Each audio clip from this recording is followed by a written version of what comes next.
Neri Baleuko ekoiztetxetik deitu zidaten, bazeukatela ideia bat Madrileko beste produktora batekin batera, Mikel Erentzuneri buruzko dokumental bat egitekoa. Eta gauza da, beak aurten 3 efemeride ditula. Ibilbide musikal artistiko bezala 40 urte betetzen ditu, berak 60 urte betetzen ditu eta gero 25 urte bere bikotearekin. Orduan pixkat, eskusa hori hartuta, denori iruditzen zitzaigun ere pertsonaia polita izan zitekeela. Gehien bat Donostian daukan presentziangatik eta bere figurarengatik. Nik uste dut behin fikzionatzen sartzen zeanean, beste formatua da, ez?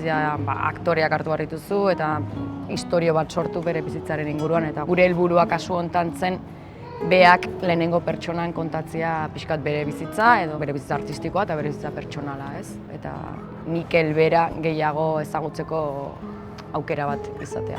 Ezagutuko dugula Mikel pixka bat gehiago pertsona bezala. Hori izan da ere helburua.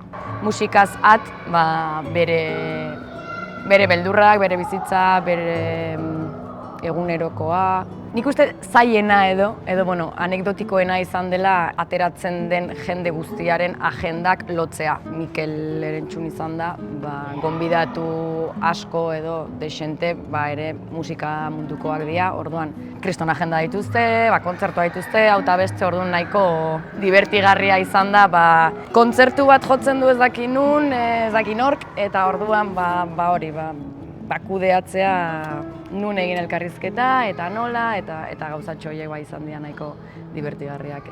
Grabatu da Londresen, grabatu da Kadizen, Madrilen, Tarragonan eta Donostian.